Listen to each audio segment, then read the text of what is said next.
Edwards trying to hold his position. Joey Logano trying to take it away. That was a race for the championship. Carl Edwards turned into the inside wall, then back up across the racetrack. Quite a few cars were collected and fluid on the track, and so they are doing extensive work in turns 1 and 2 to clean up all of the fluid and speedy dry that they're putting down. We'll want to clean that up as well. Let's go back trackside to Dave Burns.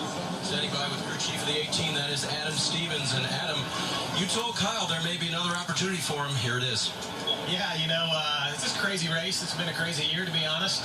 This chase format is just tough. You know, you're jumping through a ring of fire every 10 minutes, it seems like. So find ourselves with an opportunity here to win this race, maybe, and come home with another championship. You and I talked about at the beginning of this race how you like to avoid crowds. You know, if you win, there's going to be a big one. Yeah, crowds really aren't my thing, but, you know, it kind of comes with the business, and I'll be happy to mingle with this crowd later. You feel like you need to stay out here or come down? Well, we don't even have a full lap on them, so there's absolutely no reason to pit right now. All right, Kyle Busch with the tires they just put on. We'll see what he can do. And that was calm, cool, collected for a crew chief.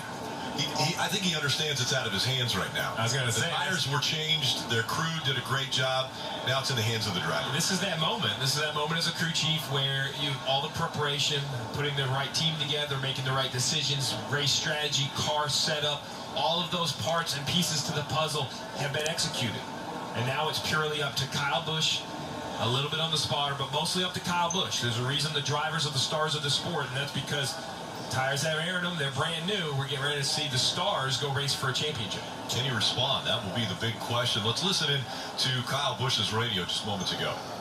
22's got right front damage. 19 out. So it's you with the 48. So the team already has said it's going to come down to the 18 and the 48 for the championship. Yes, it is, and we believe we understand the lineup. We don't have this official just yet, but we believe the 42 and the 4 will be the front row. And guess what? The 18 and the 48 will start right beside each other. I think advantage 48 because the 42, I believe, will pick the outside. I think he's been picking the outside on a restart. If the 48 can get a good restart and get on the outside of the 4, then potentially that's an advantage. However, the 48 has not shown the speed that the 18 has shown this night. Yeah, and unfortunately for the 22, Joe Logano, he's going to start 9th. And basically this lineup is created between electronic lines around the racetrack. There are 10 of them here at Miami, Homestead Miami Speedway.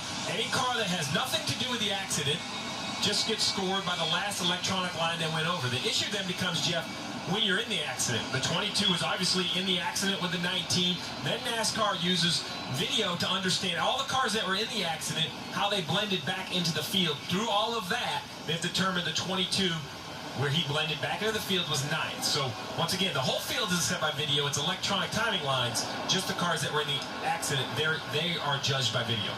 Let's hear from the crew chief of the 48, Chad Canals. He's with Mike. And he's here now. We saw the reactions from Chad Canals when the caution came out. It seemed like this gives you an opportunity. So how do you take advantage of it?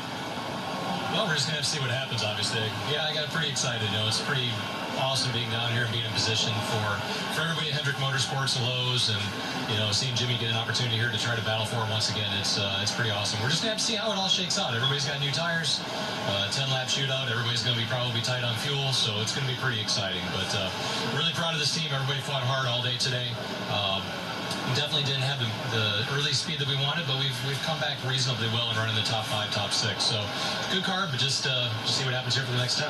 Going for history here, what would it mean to you to bring home this title, number 7? It mean an awful lot. How's that? Probably mean a lot more than 6. It's great. It's an honor to be able to even battle with those guys and to have Jimmy's name even in the same sentence as Dale Earnhardt Sr. and Richard Petty. It's an honor to have been able to get him to this point, and hopefully we can get it. If we don't get it this year, we'll go after it again next. Chad Canals' name is in the same sentence as Dale Inman, one of the great all-time crew chiefs as well. Thank you. Yeah, thank you. Rick?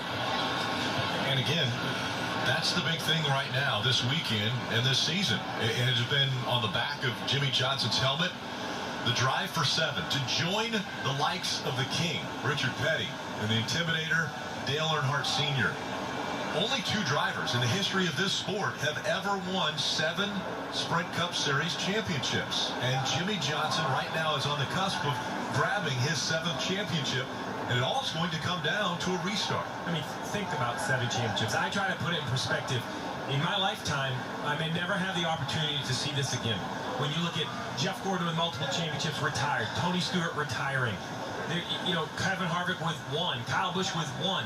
You know, I just don't see on the horizon the run that Jimmy Johnson was on. He won 5 in a row, came back after a couple years off, won his 6th, or a couple years out of the championship picture, won his 6th, and then in a new format comes all the way down to Miami with a chance to win historic number 7. And the opportunity for it is because of what happened in this accident. Jimmy Johnson was the furthest back of the championship 4, and then he's able to get through. Look at this. We're going to watch, really focus on the 22. The 22's down. We've seen this multiple times. He gets in the 19, but continue to watch. Cars crash, the 3, other cars go by, the 24, and the 11 gets by. Here's the 22. Now, he's going to accelerate past the 24, but that is the view. That is one of the views, I assume, NASCAR uses. They say they look at video. I don't know exactly what cameras they use. But in this camera, it's very clear to me that he was involved in the accident, doesn't maintain speed, comes up, catches the 2, no fault of his own, the 24 goes by. In my mind, the 22 is in the exact right location, 9th. I believe the 24 might pay. It looks like he has some damage. Maybe he'll line up 8th. But that's how the rundown is created. I think NASCAR is 100% right. A fortunate break for the 18 and the 48, an unfortunate break for the 22, and especially the 19 of Carl Edwards. But you mentioned it. I was so focused on the championship battle, Jeff, I almost lost track. That's an awful thing to say, of some major impacts between the 78, the 2, and I think it was the 5 of Casey Kane. Yeah, and winning championship, you've got to have some breaks along the way. And is this the break? Is this the break that Jimmy Johnson needed? Because he didn't have the car that was fast enough. The other cars definitely seemed faster, but now he's going to restart 4th with an opportunity. And he's starting right next to the guy that he has to beat. So he knows exactly what he has to do. It's a clear picture.